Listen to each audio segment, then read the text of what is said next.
Wow. We should probably wear different outfits for these reviews. I mean, people are going to think we filmed these all in one day. Yeah, that would be weird. We just saw Vice. Vice? Are you talking about the 2015 film with Thomas Jane, Bruce Willis, and Amber Childers? Wait, are you talking about Vice, Self as I Am, The Life and Times of DJ AM 2015? Wait, are you talking about Vice Principals, the TV series of 2016 to 2018 starring Danny McBride, Walton Goggins, Sean McKinney? Wait, are you talking about Grand Theft Auto Vice City for the PlayStation 2 that came out in 2002 starring Ray So Vice, the 2018 movie starring Christian Bale, Amy Adams, Steve Carell, Sam Rockwell, and Alison Pill. So this is the newest movie by Adam McKay, who you might know from Step Brothers and Anchorman. But you might know him more for The Big Short, which came out a few years ago and got a ton of attention. Loved that movie personally. That was great. Super stylish and just new and refreshing. It was a very different movie. It stood out amongst all the other movies that came out that year. And it was also just such a fun little ride for such a boring topic. And there were a ton of actors in there. Ryan Gosling, Steve Carell, Christian Bale, Brad Pitt. There was a ton of star power. And so this movie didn't seem that much different. And the trailer was great for it as well.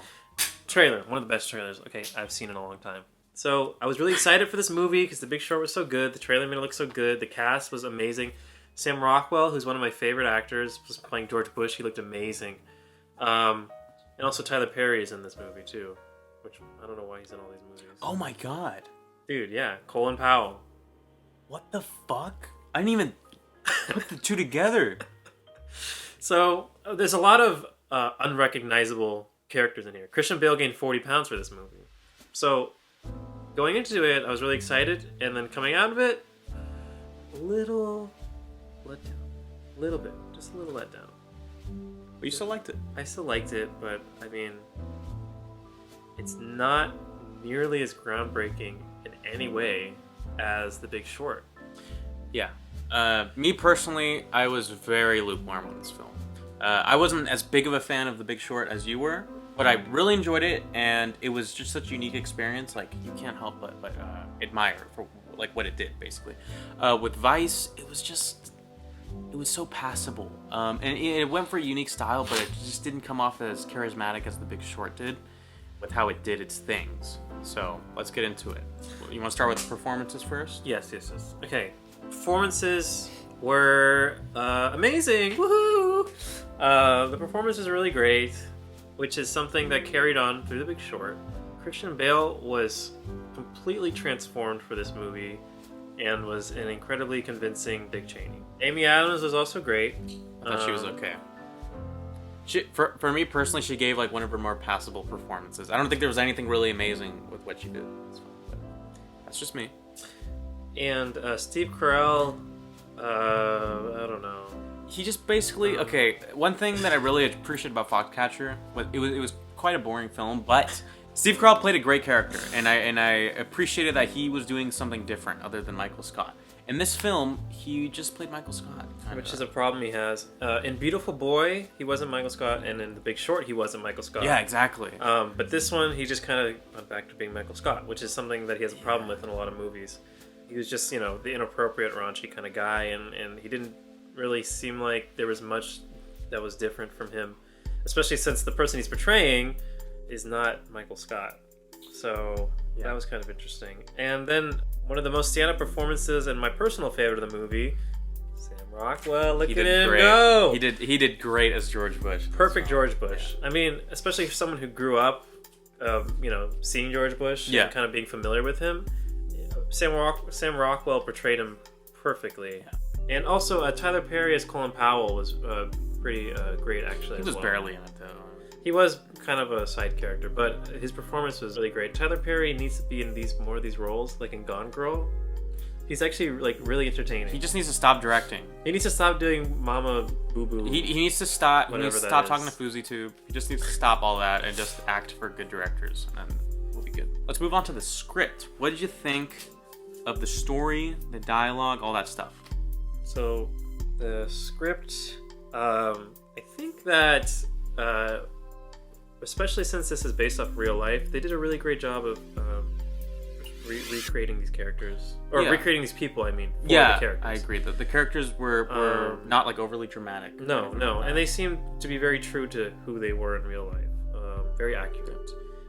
However, some of the parts of the script, aside from the dialogue, were really unfitting. So The Big Short, like we said before, broke a lot of rules, and this movie does too. Except all the rule breaking relates to comedy in some way, shape, or form. Yes. And all of these attempts at comedy, all these attempts at rule breaking fall really flat. Yes, the comedic, especially coming from Adam McKay, which is really disappointing because he's a great comedy director, a great comedy writer. This just didn't work for me. The comedy in this movie just didn't work. And it wasn't like the type of comedy where it's like one quick joke, finished. The jokes in this film sometimes last like literally like 3 minutes, 3 or 4 minutes, and they're not funny. And so you're just sitting there like, is this gonna be over? It's like a cringe fest here. If you watch the movie, you'll know what we're talking about. But there's like a part where there's like a Shakespeare type section in the film where they're just... We don't want to say too much about it because if you want to watch the movie, we don't want to spoil it for you. But it was so out of place. That part was very out of place, and it lasted way too long. It just too long. Even if it was funny, it still would have been just too long. Yeah, and I also read online that Adam McKay removed some other comedic moments from the movie.